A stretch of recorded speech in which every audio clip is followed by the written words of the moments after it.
May 21st edition of the Urban League Jobs Network Digital Career Success Series, brought to you by the National Urban League. I'm your host, Kenneth L. Johnson, president of the Harlem, New York-based diversity recruitment firm, East Coast Executives. If this is your first time joining us, welcome.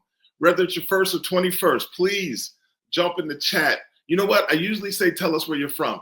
Tell us what college or university you're representing. I'd appreciate that. How about that? The Digital Career Success Series, DCSS, is a professional development series that helps members of our Urban League, young professional chapters, and other diverse job seekers develop new skill sets that will enhance their careers through digital platforms such as webinars, Facebook, and Instagram Live.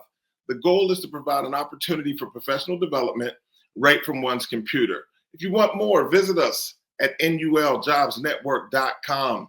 Today's DCSS, Preventing Workplace Burnout, features Amanda Miller Littlejohn. Howard University is definitely in the building. Amanda, how are you?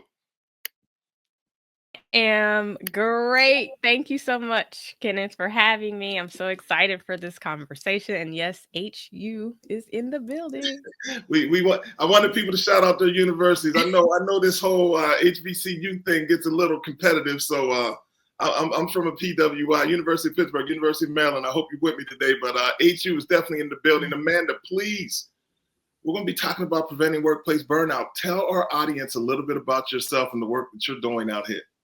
Okay. Well, where do I begin?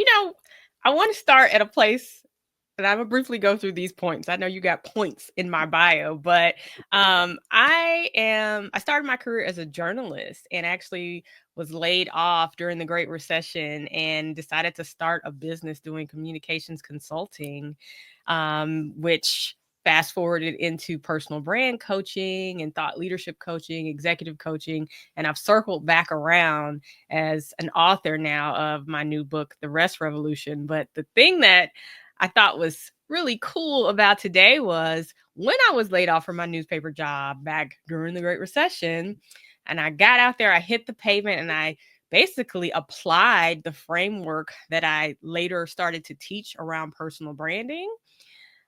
When I landed my first client, it was the DC affiliate of the Urban League.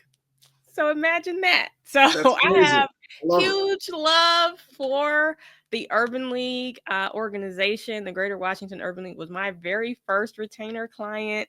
I was doing marketing communications work, and I was able to stay at home with my first child. So just a special place in my heart. But overall, I am a person who loves championing people and helping them figure out, how to get more aligned with themselves, how to understand the work that they were put here to do, and not just the work, the activities, like what lights you up, what gives you energy, what gets you excited, what gets you going, why are you here on this earth? And so that is what my coaching does, my writing does. That's my purpose. So that's me. Man, it's amazing to find kind of your purpose. And I didn't know that about your career story. I didn't know you were a journalist. So what I'm seeing here is that you're basically a student, right? So when you speak about people needing to be a student of themselves. And with that being said, let's kind of jump into this discussion here. Yeah. So when it comes to burnout, people will say to me, like, what is the first thing that gets us in trouble? And becoming a student of yourself is truly important. And this is something that I observed from the personal branding work when people would come to me, not necessarily in burnout, but they would be at a point in their careers where they felt like something was off, something was missing. They just weren't fulfilled. And so the process that I take them through is this deep dive into their life journey, their career journey, their life themes, the patterns, what has typically been in the pot, right? When you're making this recipe of your personal success, what are those ingredients that tend to always be present when you are doing your very best work, when you are feeling most aligned?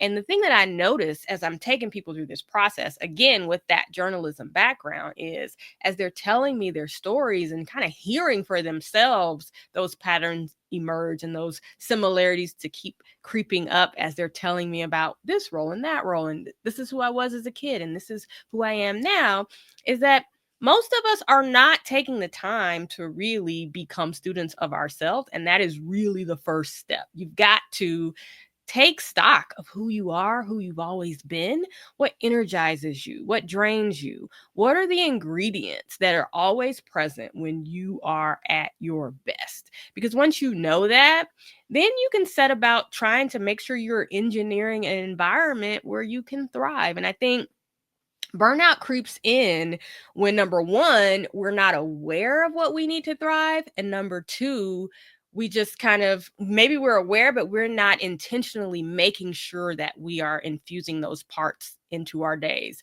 Just as a quick example, if you're thinking, well, what does that mean? What ingredients? For me personally, every day I need time to think and to write. Like if I don't have that, I'm just off. I need time to process. I need time to go over what has happened, what went well, so I can make my own assessments about how I want to move forward. It helps me make better decisions. It helps me show up better for my clients. And so there have been times and seasons in my life when things get busy and that falls by the wayside. And when it does, and I reflect over, well, what is missing? What has changed? I'm like, okay, I'm not taking that time and I need to get back into my stillness practices so I can come back home to myself. Okay, so the recruiter in me is going to come out here, right? Okay. Um,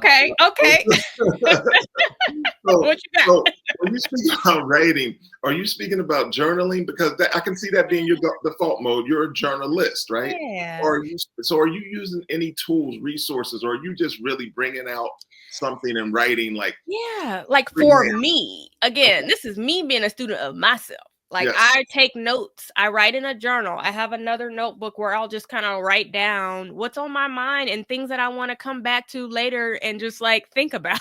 Like that's me. Like because I find if I don't have the time to kind of follow that train of thought all the way to the end, it just kind of gets clogged up in my energy field and it'll be weighing on me and I don't even know why. Right. So for me, I need that. I had a client that I was working with and we identified for her because she was elevated in a leadership role that she was spending her whole day putting out fires. It was she was in a reactive mode. But at the level of leadership to which she had been elevated, she needed to carve out time for herself to read, to review the things that were going on in the organization, and to just really sit with her thoughts so that she could guide people and give them good advice. And so I think we don't stop to really consider, what is it that I need to thrive? So that's a piece of what you were speaking about when you said examine your default mode.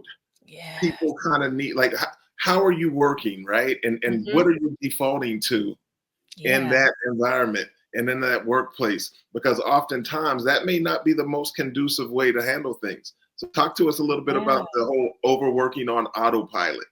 I love that term. So overworking on autopilot is a term that I write about in the new book, The Rest Revolution. And it's essentially what I'm describing as when we really internalize what I call machine mindset. And that's just the idea that you're not a human being, you're a machine. You're a productivity machine. You're an efficiency machine. It's all about your output and you neglect your humanity. You neglect that, you might need time to process. You might need time to tend to your health. You might need time to grieve. You might need time to, make room for your relationships and the people that matter to you. And so overworking on autopilot just assumes that work is the most important thing in your life. And for a lot of high achievers, because those are the people that I coach, we are dealing with issues like perfectionism.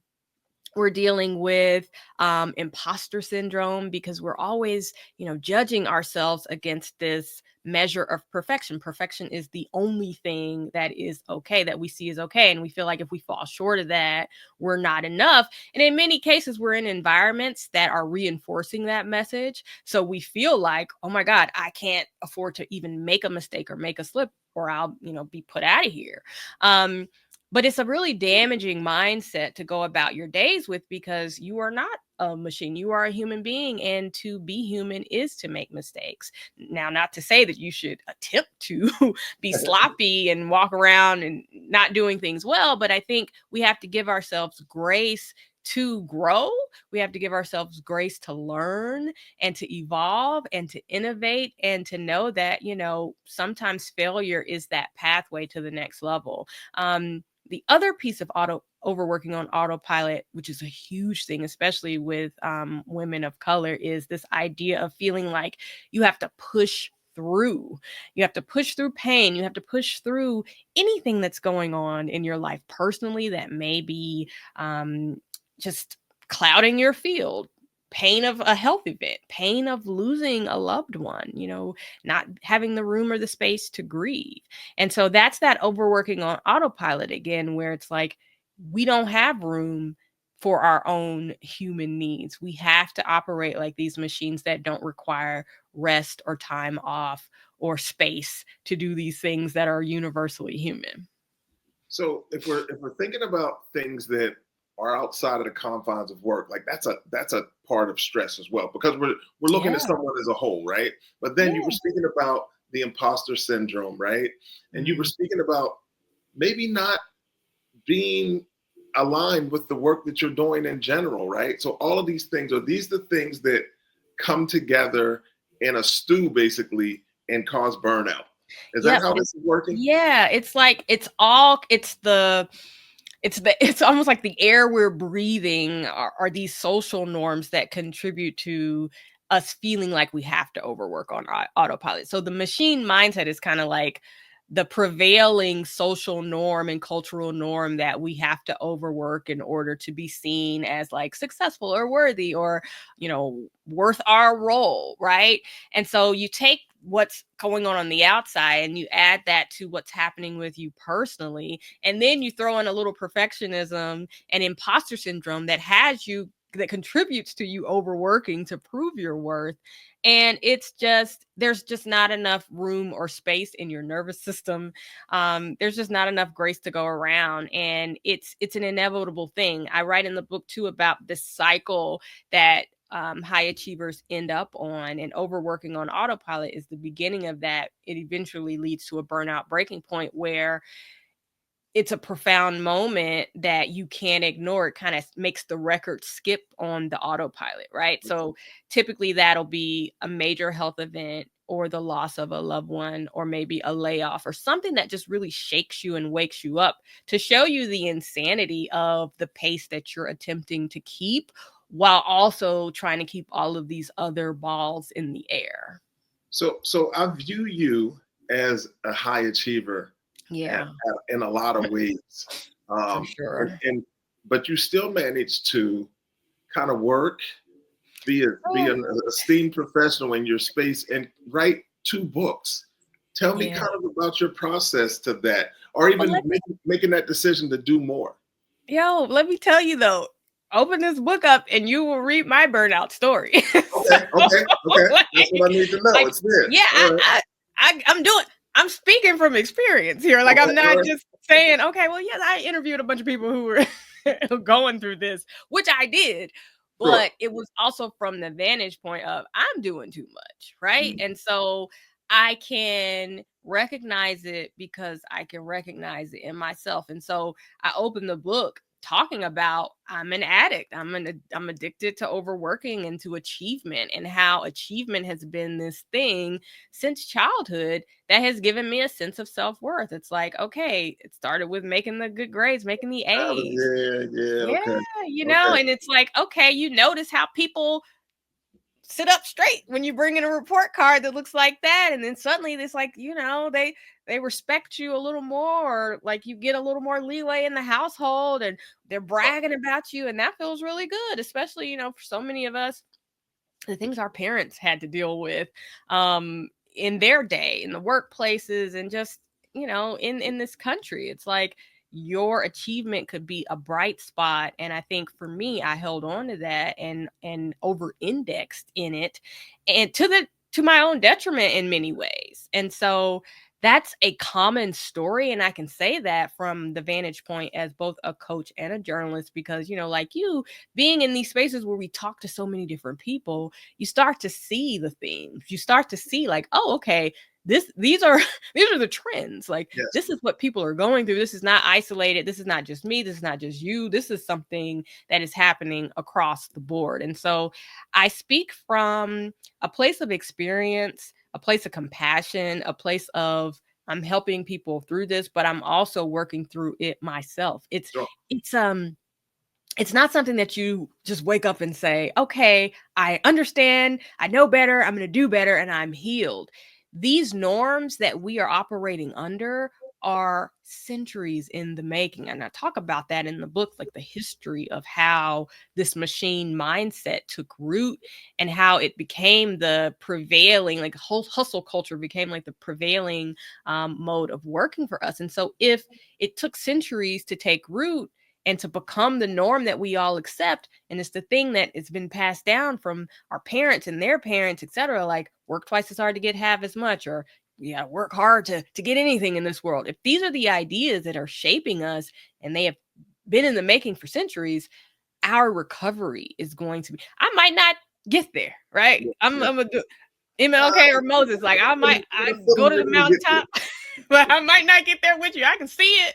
But like, I pray that this contribution will be the starting point of a huge shift that's going to take years, decades, or maybe even longer, because how we got here was not a quick thing, right? It's taken time to get here. So it's going to take time for us to kind of slowly turn this ship around and shift into a new direction that's more holistic and takes all of us into account.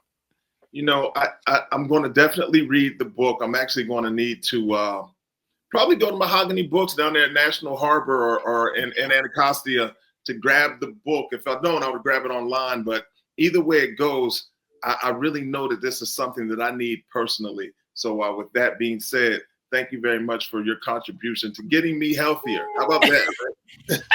I mean, it's health, it's mindset, it's a shift in how you think about yourself, how you think of your skill. I mean, be ready, Yeah. because it's going to ask you to really look at yourself. I mean, I think we need that self-reflection. We do. There's a hidden cost to being out here doing the work that we do. Yes, it is, for sure. I think, it's easy to look at the benefits of being high achieving, right? Like, that's how I always saw it. I always saw like the good stuff, right? Okay, when I work harder and I push myself harder and I push through. Give me a second here.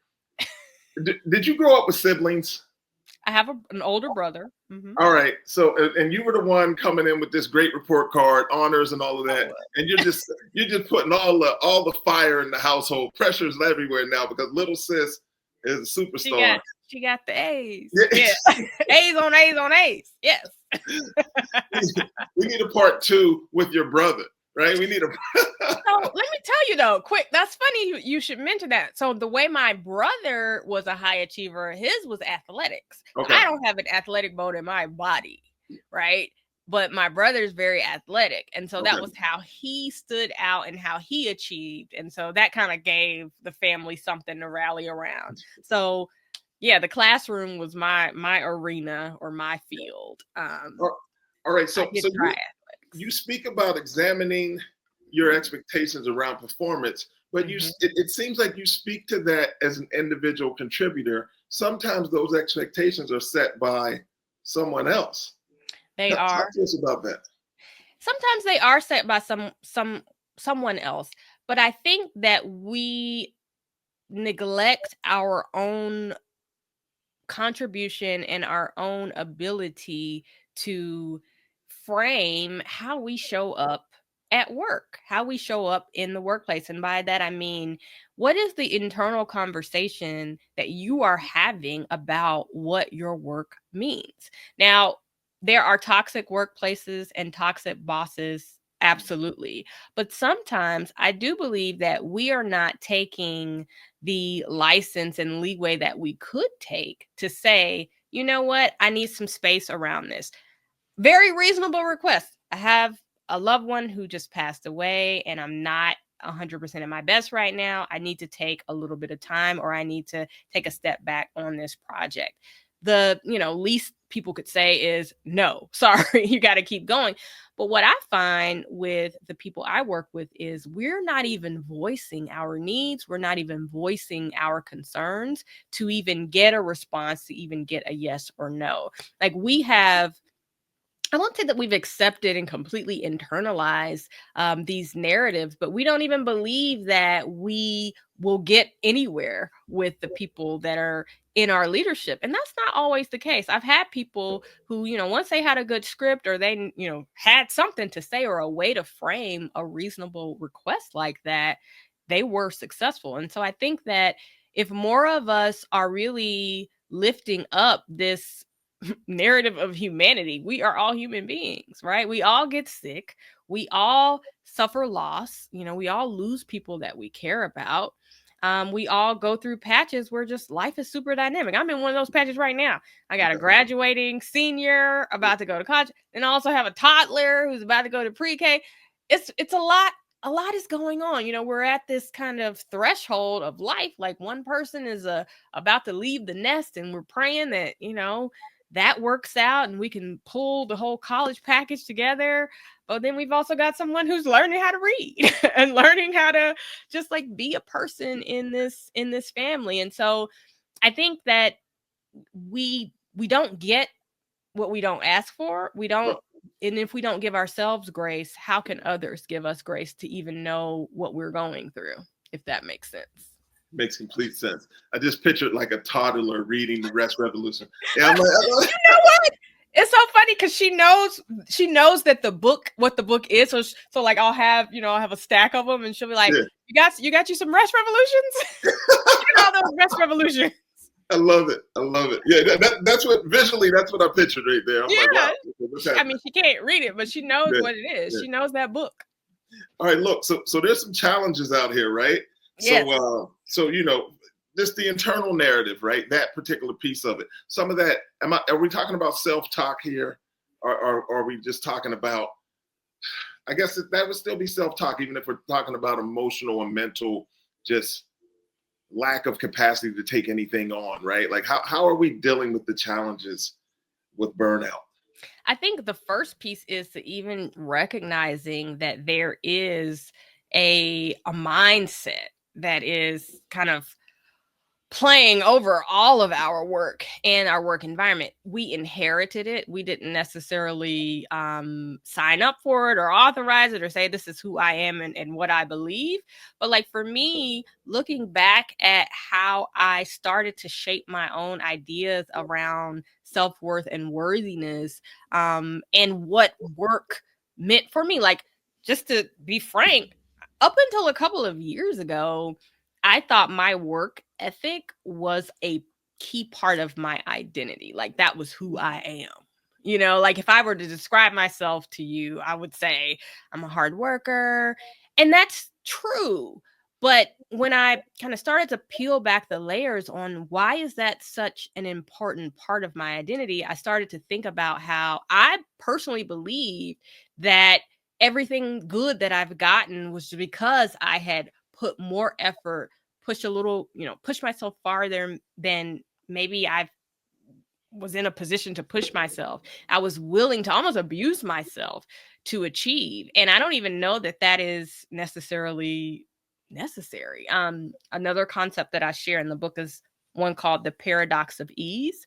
Okay. And it's one that I really like exploring with people when they are thinking about like thought leadership or their personal brand, or even what is next for me in terms of my career. So it goes back to that idea of like what energizes you, but also what comes to you most effortlessly. When you're doing things that you were put here to do, your most purposeful work, it's typically very energizing, but it's also typically very easy for you. And most people will downplay the things that come easiest to them because they feel like, well, and anybody else could do that. Or they have this idea, which I had too, that unless I'm working really hard at it, it doesn't count. It doesn't matter. It's not worth anything, right? Like I have to be putting forth effort to the point where I would sometimes break things just to make it hard again. right? So I Okay. can feel like I'm doing something. I'm Sure. moving this needle. And so I think, you know, these ideas that we have, like we really have to get in touch with, like, who shaped our ideas about work and working hard and overworking and, you know, staying late and getting there early. And not to say those things aren't good, but where did it come from? And I think if you can examine where your own ideas about overworking emerge, then you can start to kind of figure out, okay, well, how can I move forward more sustainably in a way that I'm showing up and I'm sharing my gifts and I'm sharing my talents, but I'm sharing the ones that, like, I have to give, and that I can deliver in my most effortless way, because these are the things I was put here on earth to do. Amazing, amazing. It's the Urban League Jobs Network Digital Career Success Series. We're on today with Amanda Miller Littlejohn. If you want to see this or any of the Urban League Job Network DCSS episodes, you can go to the Urban League YouTube channel and check out past episodes, check out the replay of this episode. All right, listen, I was feeling like I was on the couch there for a second. I needed what you were saying. I literally wanted to sit back like, know what, this is a therapy session for me. So I know I'm going to watch this again because I'm in the conversation. So sometimes I can't be the conversation, right? Yeah. So it's interesting what you're saying. I've been on this quantum theory exploration recently, trying to change frequencies, wanting things to come to me, right? And, Mm. and stopping back, because I come from that place you were speaking about where I felt and feel like my work and I guess the amount of work is measuring the success, and that's the Yep. only measure, right? Like, that's the equation. Work, Yeah, work, success, success. exactly. Not sustainable. Yep. So talk to me about that mindset and how people kind of find their way to rest through that. I mean, I think it's what we've been taught, and it is rewarded to a point, but as you said, it isn't sustainable. And I think when you get to a certain level, like the whole adage, work smarter, not harder, comes into play. When you get to a point where there is no more work that you can throw at this problem, there is no more effort, there is no more energy that you can squeeze out of yourself, you have to really start leaning into, okay, how can I work smarter? Is there something about me that could potentially move the needle of my success with less effort? And that's where that whole paradox of ease comes in. I really encourage people to think about the effortless work, because that's how you move out of the burnout. Is you start focusing your time and your energy around the things that come easiest to you, but maybe harder for others, but it moves the needle for everyone, right? So it's like, if I'm doing my most effortless but high leverage work, and you're doing your most effortless but high leverage work, which I am sure would be completely different from my version of that, then we're all rising. But if we're all just trying to do everything and saying, okay, let me write more emails, or Yeah, yeah. speak on more stages, or show up and send more proposals, it's kind of like there's only so much more that you can generate. There are only so many hours in the day, and you're just setting yourself up. And so I would definitely recommend that as a first step to see, whether you are entrepreneurial or you're working within a team, what is the thing that I do on this team that is the most helpful thing that really seems to move us farther than just the busy work or necessarily the tasks that I have at hand? And how can I start to infuse more of that, effortless work that might not even feel that much like work to me, and might even, dare I say, be fun for me? How can I infuse that into more of my days? Maybe it's a conversation with, your leader to talk about, okay, this is something that I've noticed really, really seems to help the team. How can I lean more into this? How can this become a bigger part of my portfolio? I really, really enjoy it. And I think it's something that the whole organization benefits from. Yeah, I can see how that would be. Listen, speaking of everybody benefiting from something, we Yes. will have a Q&A with Amanda Miller Littlejohn at the end of this conversation. So please drop your questions in the Q&A. We will take care of that. Well, in the comments, actually, it's on StreamYard. We'll take care of those questions, as many as we can get in with Amanda Littlejohn. So, all right, Amanda, listen, you speak about front burnering things that are important to you, right? I'm just going to say that, right? You speak about putting things on the front burner. I'm like, wow, we're warming them up, right? So tell me how this works. I really need to know. I'm front burnering my joy here, so I'm trying to do this. I'm learning today. So, all right, let me back up just a smidge. So, remember how I was talking about the burnout cycle that I observed in my reporting for this book? So, I'll just say it again. As I was doing the reporting, talking to people from all different backgrounds, people who do not know each other, they all shared kind of this pattern. I'm like, oh my God, I literally interviewed someone last week and they said a similar thing. It was like a little similar path. Well, one of the things that happens after you're overworking on autopilot, so you're pushing through, you're ignoring your health needs, your grief needs, etc. You're just kind of pushing your nervous system to keep working, even though your body, mind, and spirit needs a break and needs rest. You're repeatedly skipping winter, which essentially means that, when you if you think about all 4 seasons of the year, they're all necessary, but most people don't like winter because it seems boring and dry. We just want to bloom. We want to harvest. We want, we want springtime perpetually, but winter is a necessary season. Well, one of the things that also contributes or is a part of that cycle is backburnering what matters. And that's essentially backburnering your hobbies, backburnering your health, and backburnering your key relationships, and essentially making work the only thing that you are prioritizing as something that deserves your time, effort, and energy. And so, as you can see, like that, at first glance, you might think, well, why would me, skipping the Little League game or not doing my regular weekly kiki with the girls, like, how does that contribute to burnout? And how it contributes is it removes your access to your own natural energy source of joy. So, like, we all have a blueprint, right? That makes us tick. Like, I talked about how I need regular daily time to think and to write and to process. That's a part of my just being centered, but it's also a part of joy. I also need friendship. I also need time with my family and hugs and cups of coffee and walks in nature.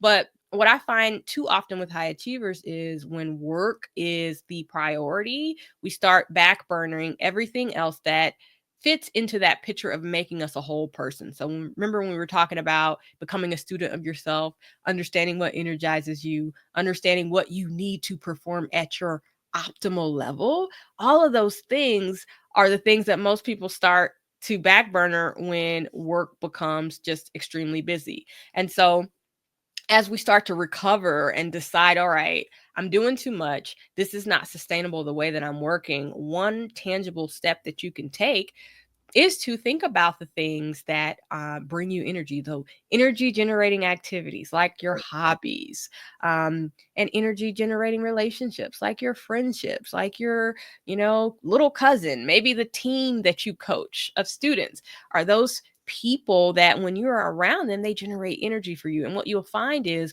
when you are completely depleted and exhausted in a season of burnout, even though it sounds counterintuitive to say that, like, to do more is the answer, it is. The answer is to do more of the things that actually fuel you and bring you energy instead of the things that deplete you.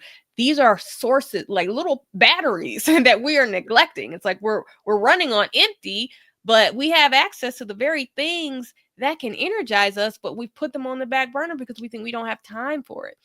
But it's just false. We need joy. We need the things that energize us to just keep us going and to get us back on track. So we're prioritizing the wrong things, and when that happens, often people require a realignment. I won't say completely prioritize. I hate to be like work-life balance, but you can't over-index just on the work. Like, you're a whole person. Like, if you were a machine, that would be fine. But if as a human being, you need the parts of life that fuel you and that energize you. And so I think prioritizing, listen, as seasons change, priorities do change and they adjust. And, the thing that I might be focused on today may not be the thing that I'm focused on in 3 months, because that's just how life works. But I think what we tend to habitually do is we say, all right, I don't have time for that hobby for the next 5 years because I'm on this partner track, or I'm grinding, I'm getting this business off the ground. And that is a mistake, because the very things that light us up and bring us joy are the things that can actually keep us going to achieve the goals that we're after, kind of in that work sphere. So it's balance, but a better word for balance. Just, I don't know what that word is, but you cannot simply say, it's like, I'm going to eat all food and never drink any water. Like, that's not going to work. Like, you got to drink water too. We need both. All right. So look, in the Rest Revolution, you have a framework. I do. So let's talk about the framework. Let's give the people a taste of what they're going to get when they go out and purchase the book. There is a framework to this. Yes. So in the first part of the book, I really set us up with the history of the machine mindset and how we got here. And then I break down my executive coaching philosophy called purposecaping. And towards the end of the book, I take us through the solution. Like, what are the 5 realignments that you can make to kind of get yourself out of this burnout and to really set yourself and your life up for sustainability. And so self is that first area. And we talked a bit about this, becoming a student of yourself. That truly is the beginning of any process with me.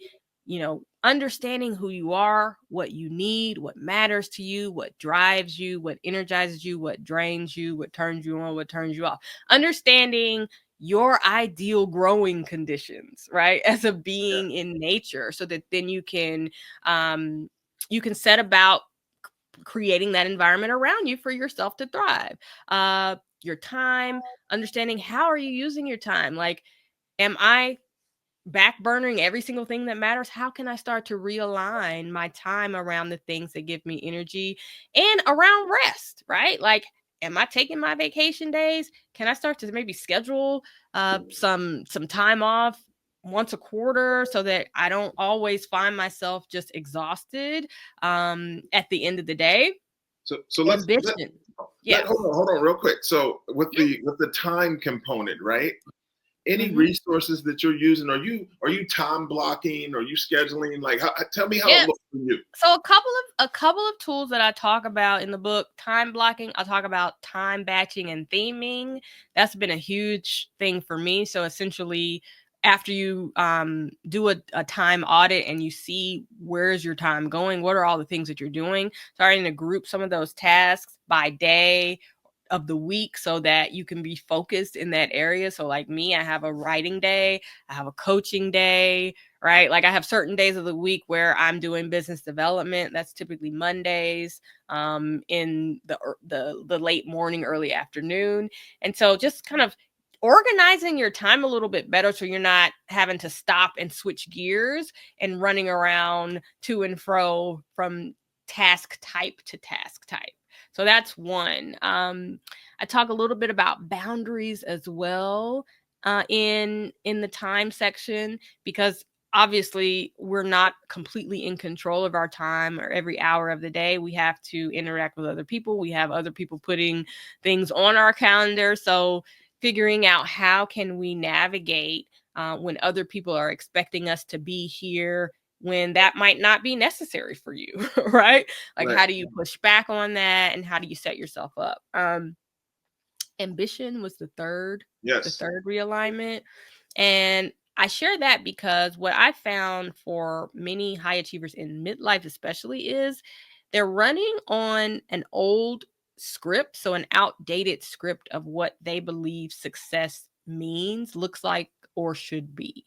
And even the goals that they're still kind of just on autopilot, overworking on autopilot to achieve, may not even be in alignment with what they truly want anymore. And so I ask people to realign their ambition, just to get back in touch with who you are today, not who you were 10 years ago, 5 years ago, or who your mom wanted you to be, or who your spouse, thinks it would be cool to have on their arm. What do you want? Right? Because the misalignment of ambition is exhausting, and that's a huge setup for burnout when we're just like doing the work towards something that is not meaningful to us anymore.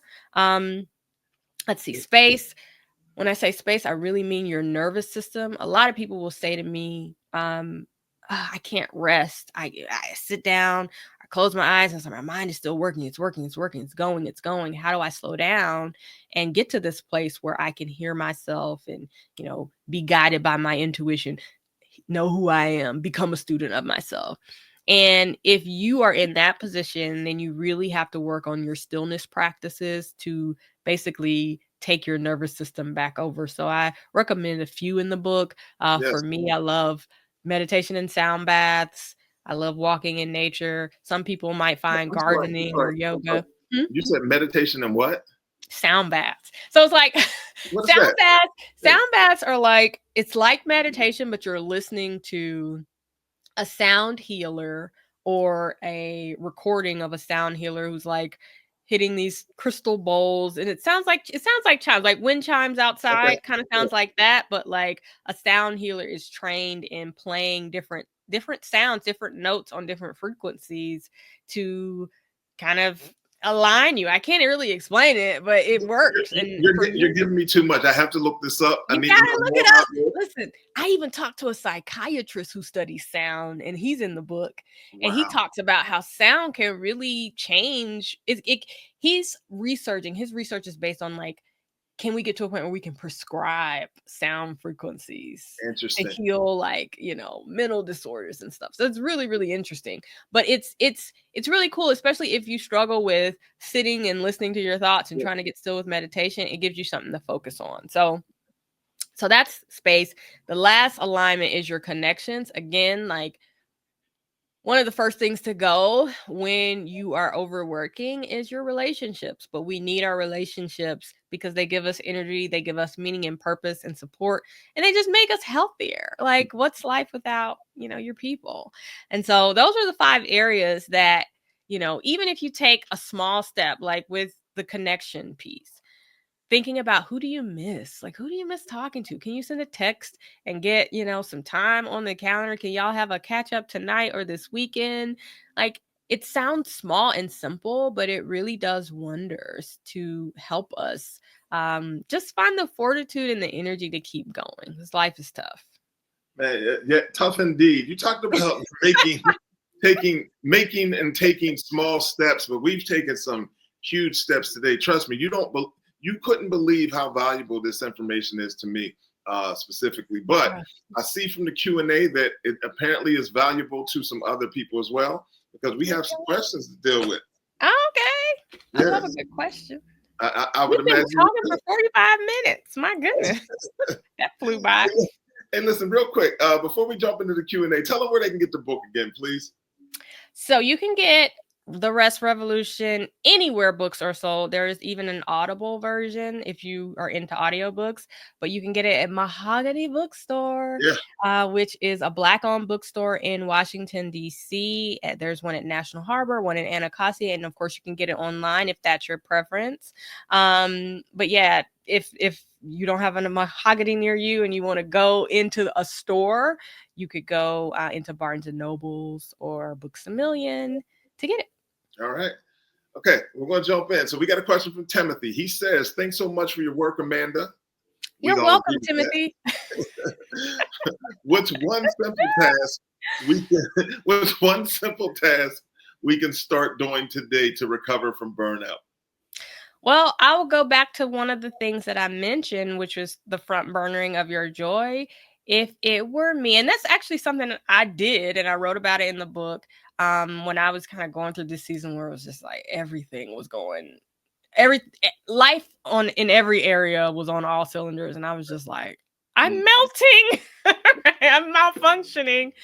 And I thought about what was missing in my life that brings me joy, and that thing was writing. And so that's honestly, long story short, that's kind of how this book came about. I started writing more freelance articles because I was doing all this coaching work and working with clients, but I wasn't sharing my voice and my words externally. And so I started writing articles and pitching op-eds, and then got this book deal. And so for you, think about what are the things that have always brought you joy, brought you energy, that didn't necessarily make you any money. Because that's the thing. Like for me, I was like, oh, I can't write. I can't afford to write because writing doesn't pay the bills. It's like framing everything around this idea of, well, that doesn't pay the bills. Like, what is the thing that you're not allowing yourself to lean into because it seems impractical? And not to say that we're going to take over your life with that and that's going to become the focus of your days, but can you do that like for a couple hours once a week just to give yourself the gift of you, Yeah. and the thing that fuels you? So that would be my top tip, because I feel like that's the main thing. And then I guess secondarily to that, the relationship. So just like reaching out to someone that you haven't made time to connect with, that always lifts your spirits, but you're just not giving yourself the chance to invest in that relationship. I Those can would be the first. appreciate that you speak a lot about kind of, a person's circle, community, whatever you want to call it. Yeah. I believe it's valuable to have people that are that release for you, right? People Yeah. that don't apply that same type of pressure that you get from work. See, I have a lot of people that are high achievers around me as well. I So bet.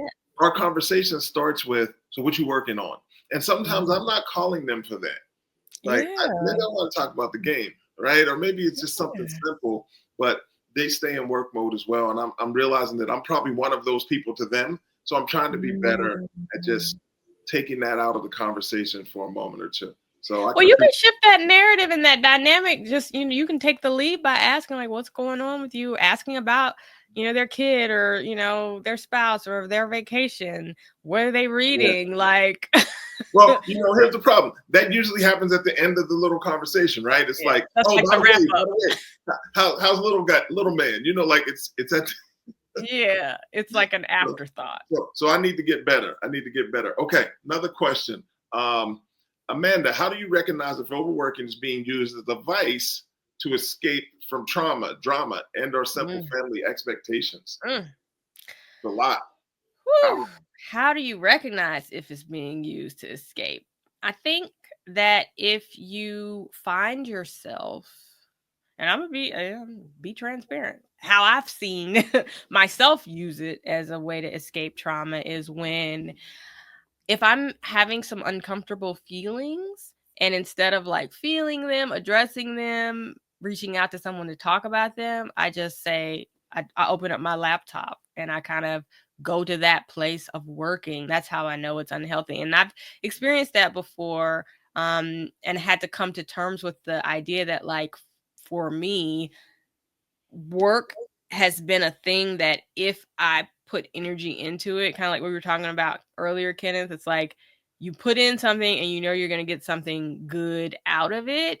And so sometimes there are parts of our lives where it doesn't feel like we're getting good things out of it, right? Like, so maybe that's a family dynamic or relationship or something of that nature. So if your immediate kind of default is to just like bury yourself in a book, or go get another degree, or Yeah. or pull out that laptop and work on a campaign, and it's like you're avoiding dealing with the things that need to be dealt with. And the thing about it is, you get rewarded for that, because the overworking typically will generate rewards in an area. And it's like sometimes you need a win, but it's like you still have to face those deeper issues and those core issues that are driving that sense of overworking. You know what? I'm starting to think you So got my phone tapped. I was speaking last week. I'm like, I need a win. Like I really need a win, right? But and I was kind of working through that, right? Trying to play the numbers game, right? Do yep. more, expect more, right? And I don't know if that was the right thing to do. We're going to go on to the next question here. Can these webinars be applicable to teenagers of working age, including those graduating and or have graduated? All right, listen. Yeah. I know that they asked about the webinars in general. Of course, we talk about networking. We've talked about resumes. You name it, we've done it here on the Urban League Job Network Digital Career Success Series. It's about professional development and supporting individuals that need that information. So yes, please just tap into UL Jobs Network on the YouTube channel, and you'll see that we have topics that are definitely applicable to people that are graduating or have graduated. But for this particular conversation, burnout, Talk to us, Amanda. Yes. I mean, I talk about it a little bit in the book because I talk about my kids during the pandemic seeing me overworking and seeing me experience burnout and how it scared them and how it's really shaped a conversation in our household about making sure that you're getting rest and that you're doing the things that bring you joy. Like, both of my older kids have artistic talents and passions that bring them joy and bring them energy. And so we try to keep a tight eye on, like, okay, yes, you're doing the schoolwork, yes, you're making the good grades and you're preparing for the tests and all of the things that come with being a high achiever in high school.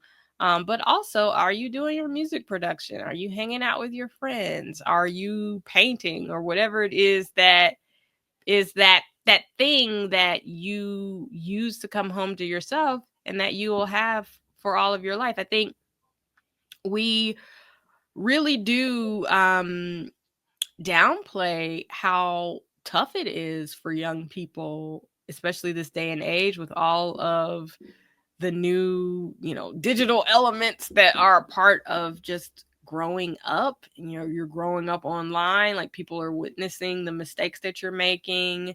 And also there's so many more people to compare yourself to because you're able to scroll and look to see where someone else got into college or what someone else is doing. And so I encourage parents to just, support their kids with these same ideas of, making sure that you are staying true to yourself, coming home to yourself, balancing your ambition, your time, your nervous system with your stillness practices and your connections, because this is a training ground for how they'll relate to work in the future. Yeah. Foundational stuff right there. Yeah. I appreciate that. All right. Listen, you've been simply amazing today. I want you to know this. Oh, thank you. But I'm wondering, do you have any closing remarks for our Urban League Jobs Network audience? I think I would like to close with grace and the idea that we are all human.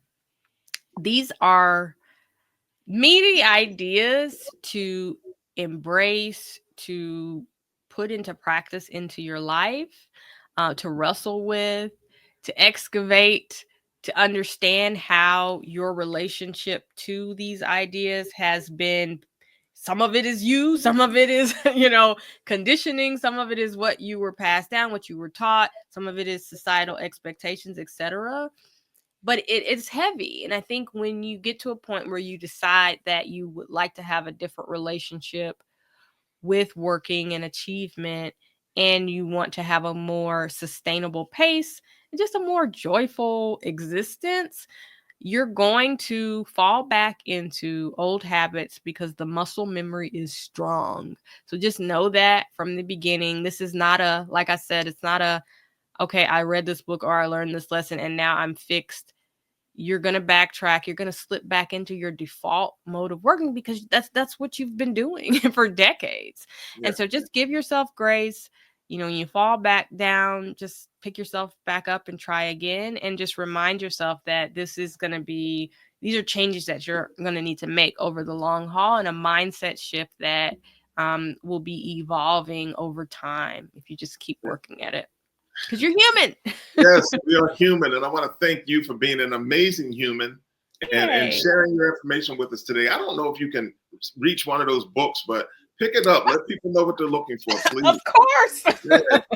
The Rest Revolution. Hey, there we go. There we go. So that's what you're looking for. Amanda Miller, Little John, The Rest Revolution.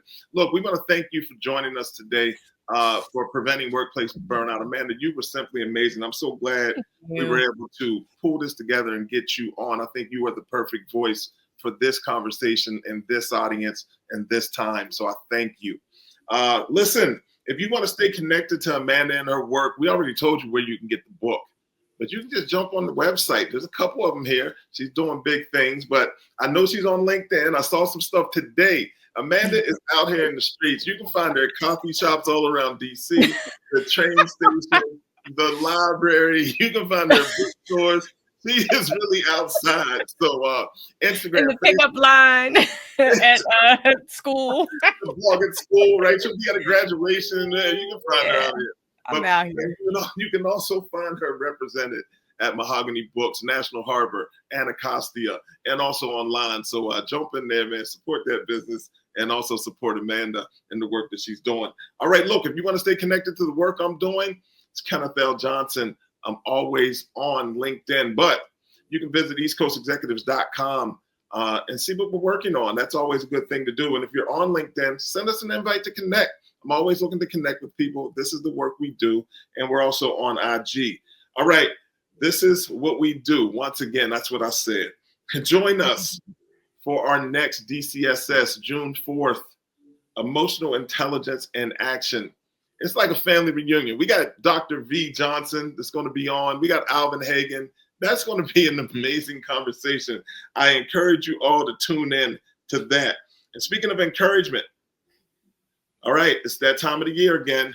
We will be in Cleveland, Ohio for the National Urban League Conference. There's going to be a virtual networking career fair. There will be an in-person career fair, a ton of free events, LinkedIn, resume reviews, career coaching, you name it. It's the Digital Career Success Series. It's the National Urban League. It's what we do. We help people get better at this. So please, if you have some free time or if you want to make some free time, we'd love to see you in Cleveland for the conference. All right? So that's pretty much it from here. I'd like to thank Amanda Miller Littlejohn, author of The Rest Revolution. I'd also like to thank our amazing team at the National Urban League. Amanda, I know you've got to know Corey O'Donnell.